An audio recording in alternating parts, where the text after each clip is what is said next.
Содонг нэвтрүүлгийн маань эрүүл мэндийн болон уламжлалт ангаах ухааны мамт татсан нэгдсэн төв эмнэлгээс үргэлжилсээр байна. За бид уламжлалт ангаах ухааны мамт татсан нэгдсэн эмнэлгийн хануур эмчилгээний талаар ярилцахаар ирсэн байна. За танд энэ өдрийн мэндийг хүргэе. Баярлалаа энэ өдрийн мэнд. Тэгэхээр хануур эмчилгээ гэж яг юу юм болоо? За. Хануур эмчилгээ. Ерөнхийдөө бол манай уламжлалт ангаах ухаанд бол тий өвчнийг одоо эмчилгэхэд бол ерөнхийдөө 4 ерөндөг байна гэж авч үзсэн байдаг. Түүнээс нь бол одоо хамгийн эцсийн бүлэг болох одоо энэ хануур заслын бүлэг буюу энэ тухайн бүлгээс бол хамгийн дээдийн тий заслын дээд буюу энэ хануур засал гэж хэлсэн байдаг тий. Төвдөр бол ерөнхийдөө дарга гэдэг тий. Ерөнхий байдлаар бол цус шарын халуун өвчнөд бол хануурыг хийнэ гэсэн байдаг. Тэгэд яг энэ эмчилгээг хийлгэх тохиромжтой үе нь юу юм болоо? За тэгэхээр бол энэ ерөнхийдөө бол энэ Монголын нөхцөл бол 4 улирал байна гэж авч үзсэн байгаа тийм үү. Тэгэхээр уламжлалт ангааханд бол 6 улирал байна гэж авч үздэг. 6 улиралны өмнөх 2 сар буюу намрын улиралд бол улирлын махбод төр бол улирлын мөн чанартай болдог учраас хүний одоо бие организм байдаг нэм халуун мөн чанар бол тийм махбод бол ихссэн байдаг. Энэ намрын улиралд бол хануур эмчилгээ хийхэд бол маш тохиромжтой үе гэж авч үздэг. Ягаад гэвэл зэрэг одоо юу гэдэг нь заваа одоо шүн ном дээр бол ярдын нөмсөл Тэсэг дамжуур нүмдэ донд гүндэс сэлваши энэ юу гэсэн үг юм бэ гэхээр зуны улирал бол ерөнхийдөө бол хур салхи болсон сэрүүн улирал байдаг юм байна л да. Тухайн үед бол ерөнхийдөө халуун боловч энэ хур салхины хүйтнэр бол биеийн доторх мах үдийн халуун мөн чанарч ерөнхийдөө арилдж байгаа боловч яг мөн чанараар ингэж өвчин болоод хүнийг ингэ хорлож чадаж өвчин болдгүй юм байна чаддгүй юм байна. Тэгэхээр энэ намрын энэ хурц тослог энэ халууны улирал болохоор энэ шарын гэсэн тийм мөн чанарын халуун маань одоо босч хүний бие махбодод хорлол үзүүлж өвчин болж ингэж дэлгэрч гарч ирд юм байна. Энэ тухайн үед нь болохоор энэ хануур буюу энэ эмчилгээний ус гэж нэрлэдэг. Уламжлалт ангааханд бол эмчилгээний ус. Яагаад эмчилгээний ус гэхээр зэрэг ус гэдэг маань ерөнхийдөө сэрүүн хүнд чадaltaй тийм үү. Халуун одоо галыг одоо унтраах тийм мөн чанарын чадaltaй. Үүнтэй нь одоо зөөлүүлээд энэ халуун одоо энэ өвчнийг дарддаг учраас бол одоо эмчилгээний ус гэж нэрлсэн байдаг хануурыг. Тэгэхээр энэ хануур цэцлэг бол энэ намрын улирал хийхэд бол маш тохиромжтой байдаг. Тэгээд энэ улирлын мөн чанараас гэх юм бол ерөнхийдөө ийм байна. Тэгээд мөн одоо өвчнийхөө мөн чанараас юу юм бэ гэхээр энэ өвчний байдлаас шалтгаалаад бас хийж болохгүй өвчин гэж байна л да. Тухайлбал одоо энэ хийн өвчнүүд байна шүү дээ тийм үү. Одоо хийн өвчнүүд байна. Энэ бадгун буюу одоо манайхаар дотор хүйтний өвчнүүд бол хануур эмчилгээ хийхэд бол тохиромжгүй байдаг. Ягаад тэгэхээр зэрэг хануур эмчилгээний хийсний дараа бол одоо хий босно гэж ярьдаг. Тэгэхээр зэрэг хий босох юм бол тухайн өвчний үлдэгдэл одоо өчөөхнүүд байгаад ч гэсэн тийм хий хэрвээ босох юм бол нөгөө үлдсэн өвчнийг үлээгээд улам хүчийг арилдуулад буцаж одоо өвчний урхаг үүсгэх магадaltaй байдаг учраас бадан хийн хөө өвчнөд бол ерөнхийдөө хануур эмчилгээ тохиромжгүй. Тэгээд энэ цус шарын буюу дотор халуун өвчнөд бол тэг гэмтэл бэртлээс үүссэн халуун байна. Ямар нэгэн байдлаас үүссэн дотор халуун өвчний урхаг өвчнөд бол хануур эмчилгээ хийхэд бол маш тохиромжтой байдаг. Тийм. Тэгээд хануур эмчилгээ хийхэд бол ерөнхийдөө маш олон аргачлал байна л да.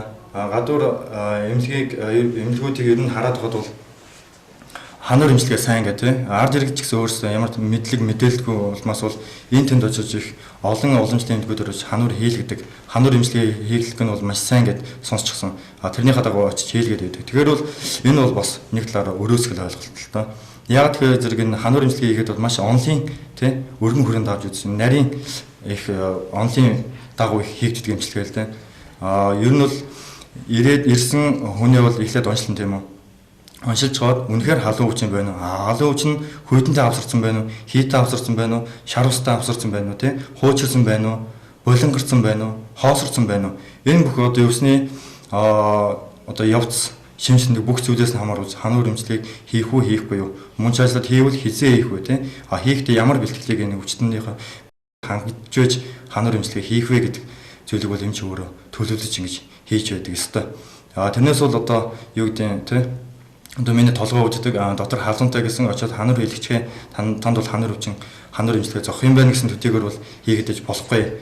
Ягаад тэгэхээр зэрэг энэ хануур хийхийн урд бол одоо 3-5 хоног бүр чайслаад 7 хоног юм ялгах тан гэж өгдөг. Тэ өвчний одоо онцлогооныхоо дагуу ялгах тан өгөө. Тэ энэ тухайн хүнд одоо суур ямар өвчин байна гэдгээс нь ялгах тангоо хүртэл одоо ингэж сонгож өгдөг жишээтэй. Жишээлбэл ерөнхий ялгах тан гэвэл одоо манай манд утсанд эмнэлэгт бол 3 үрийн ялгах тан гэх тийм. Энэ бол өвчний цус, тамирын цусыг бол ялгадаг. Доод нь 3 хоног, дээд нь 5 хоногор ингэж өгж. Тэгээ өвчний цус, тамирын цусыг ялгаж жагаад дараа нь ханах бэлчээр судсаа ингэж ханах юм бол яг жинхэнэ нэг өвчнийх нь цусыг гаргаж тамирын цусыг бол алдагдуулахгүй гэх тийм. Хэрвээ тамирын цусыг алдуулах юм бол хүнд бол маш урхагтай л да. Тэгээ буцаад өвчин үүсэх тийм. Нөгөө нэг түрүүний ярьжсэн хий үүсэх, цаашлаа цус багтах өвчин тийм. Зэрэг олон хүндрэлийг бол араас дагуулдаг учраас бол энэ ялгах тангуугаар ер нь ялахад үл их буруу зүйл тийм. Энийг бас арт иргэд бас их сайн бас мэдэх хэрэгтэй тийм. Энэ тэнд очиод хамаагүй хануур цэцлэг бол ерөнхийдөө өөрийн хүснээр бол хийлгэж болдго юм байна. Ямар нэгэн байдлаар мэрэгсэн эмч нараар бол эмнэлгийн нөхцөлд энэ хануур цэцлэг бол хийлгэх нь маш тохиромжтой тийм. Зүйтэй гэсэн үг. Тэгээ халуун хүйтэй өвчин гэдэг яг энэ нь одоо ямар нэг халуун өвчин, ямар нэг хүйтэй өвчин юм болоо. За халуун өвчин, хүйтэй өвчин гэдэг нь ерөнхийдөө уламжлалт хангаханд бол өвчнийг те 101 өвчин байна гэж авч үздэг байхгүй. Цаашлах юм бол 404, түүнээсээ бууж 1616 гэдэг бүр дэлгэрүүлэх юм бол тоошгүй. Тэрийг бол тоог нь бол бид нөр хэлж баршгүй гэдэг. Түүнийгээ бол хураах нь бол одоо нэг бидний ерөнхий хүний бие махбод гэдэг чинь ерөнхийдөө 3 төлөв байдалд оршоод байгаа юм л та. Халуун хүйтэн хий гэдэг тийм. Хий гэдэг маань бол халуун хүйд нь хоёуланд нь төгөж аль альных нь одоо хүчийг хариуцуулж идэг. Тэгэхээр халуун одоо миний түрүүний ярьсан шар гэж яриад байгаа тийм үү? Шар буюу тийм халуун төлөв байдал хүний бас би нэг талаас оршдог. Нөгөө талаас хүйтэн төлөв байдал гэж. Энэ хоёр маань хоёулаа хүний бие махбодд бол ижил тэг шимжээгээр ингэж эрүүл оршиж явах ёстой байдаг. Тэгэхээр ямар нэгэн байдлаар одоо хүмүүсийн өөрсдийн идэж ууж байгаа эдэн онд мөн одоо хийж байгаа ажил төрөл явдал мөрөөсөө шалтгаалаад энэ халуун хүйтэн гэж энэ хоёр төлөв байдал маань өөрийн одоо орчих ёстой газар оршдоггүй тийм. Одоо юу гэдэг өөрийн баланс алдагдж байгаа байхгүй. Тэгэхээр халууны одоо нэг байх ёстой хэмжээнээс хэтэрхээ зэрэг халуун өвчин үүсчдэг. Хүйтэн байх ёстой хэмжээнээс хэтэрхээ зэрэг хүйтэн өвчин үүссэн. Нэг хийгээд байгаа зүйл маань болохоор энэ хоёрын хоёулангийн одоо ингэж хүчийг арилдуулж ингэж өгөөд идэг. Одоо халуунтай хавсарчих юм бол одоо манайхаар бол шатайхан нөхөд үлднэ гэсэн мэт байхгүй юу? Нэмэр данаа сэргээ догжиж ингэ тийм. Нартай хавсарх юм бол шатайхан нөхөд гэдэг маань бол халуун шартай хавсарчих юм бол хий гэдэг маань нөгөө нэг дархны хөөрг одоо дархан ямар нэгэн зүйлийг урлахын тулд гал асаадаг тийм үү? Бадраадаг. Тэгэхийн тулд галаа бадрахын тулд хөөргөөр тэгээ галынхаа нүрсийг одоо үлээж тэр лгоо адилхан одоо энэ дархны хөөргийн одоо хийгээр галыг бадрааж байгаа шиг тэр хий бол халууныг бол булан бадрааж өгч яадаг. Хүйтэнд авсрах юм бол одоо царцаахын нөхөрт үлдэнэ гэх тийм. Хий гэдэг маань одоо ерөнхийдөө халуунч бууж болно, хүйтэнч болж болно. Тийм болохоор зэрэг энэ халуун өвчний сүлдч вэ, ихэндч вэ ерөнхийдөө хий байнга үүсч байдаг учраас энэ хануур эмчилгээ хийхдээ бол ерөнхийдөө бол тийм маш болгоомжтой мэрэгжлийн өндөр түвшинд мэрэгсэн эмчнэр хэлэгж байгаа юм бол хануур эмчилгээний дараа хий үүснээрээ хүний бие махбод буцаад урхаг өвчин үүсэх тийм өндөр эрсдлийг бол араас бас дагуулж идэг. Тэгээ энэ эмчилгээнд ямар багц хэрэгслийг хэрэглэдэг юм болоо? Багц хэрэгслэх юм бол одоо за хуучин бол тий яг уламжлалт багц гэх юм бол 6 төрлийн багц байна гэсэн байгаа юм л да. Хэлбэр хэмжээнээс шалтгаалаад тий ямар өвчнөд яг биеийн аль хэсэгт ханах уу гэдгээс үл шалтгаалаад тий наан одоо шөрмөстэй бол нэг өөр багц тий ястай хэсэгтэр бол нэг өөр багц гэх мэтчлэн одоо бол тийм уламжлалт одоо багц гэж байхгүй учраас бол одоо энэ мис заслын багцуудыг өөрөөр хэлбэл мис заслын скальпел гэж нэлдэг тийм.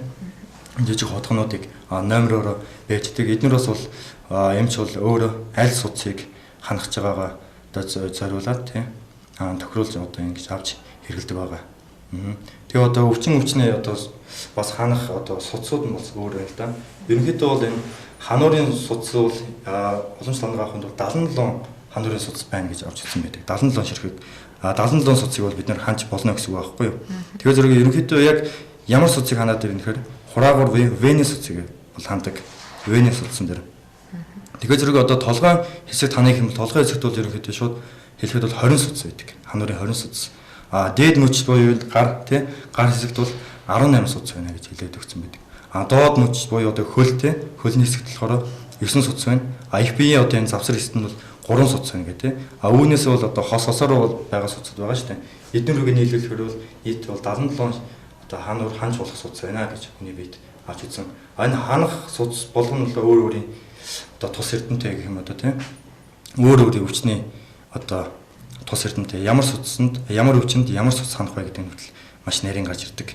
Жишээлх юм бол одоо энэ эмчнэр одоо гадар эмнэлэгт ингээ хараад хаад эмчнэрийн хамгийн их одоо хандаг судсууд бол ер нь бол нэг хэд хэдэн судсууд байна л да. Ягаад тэр зэн өвчлийн байдлаас хамаарж байгаа байхгүй. Одоо ч нэг хоол боловсруул эргэтэн системийн өвчлөөс шалтгаалаад тий илгэний өвчлөл маш их байна. Одоо монголчуудад бөөрийн өвчлөл маш их байна тий. Өмнө одоо толгой өвчлөл маш их байна. Гэх мэтчлэн энэ өвчний байдлаас хамааруулаад бол хэд хэдэн судсыг бол маш ихээр ханж байна. Жишээлбэл рүүтэн гэх тий илгэний гол судас байна л да. Энэ тогон шантангоос 4 хуруу танна гэд байдаг тий. Рүүтэн ханж байна. Одоо хөл гэх юм бол лонзоо буюу одоо шагаан судас байна. Жиншиг буюу одоо энэ хөлийн одоо 90 булчингийн доод байдаг тий. Бөөрийн судсыг бол ханж байна. Гэх мэтчлэн ингэж тий. Энэ судас болгондоо бас боох аргууд нь гэж тий. Боох арга гэж юу хэлээд юм бэ гэхээр зэрэг судас санахын тухайд бол эхлээд бол нөгөө судсаа боож одоо гүйлийн хорсноор зэрэг тухайн судас нөгөө ялгарсан судсаа ингэж одоо нааш нь гаргаж ирж байгаа байхгүй. Тэгээ аль судсанд нь хандах уу гэдгийг эхлээд одоо төлөвчөөд ялгах тангаа өгчөөд яг ялахыг хүртэл боолтой юм тийм үү? Аль судсаа хандахыгаа боолт хийхэд бол маш нарийн аргатай. Тэ? Ерөнхийд нь хэлэх юм бол яг л нөгөө нэг ханах судсынхаа дээршээ 3 хуруу бооно гэсэн мэдэг. 3 хуруу. Тэгэхээр зэрэг боолт тавьчаад тэрнээс доош одоо эмч бол 3 хуруу зай хэмжээд тэрэндээ хам хүрэх гэсэн үг. Насны хувьд одоо голдуу хэд орчим насны хүмүүс хийлгдэг вэ? За онлын үүднээс аваад үзэхэд бол ерөнхийдөө яг насныг бол ерөнхийдөө 3 ангилж байна тийм үү? 16 хүртэл нялхас буюу хүүхднаас 16-аас 70 хүртэл бол залуу нас гэж авч үздэг. 70-аас дээш бол хөгшөд тийм үү?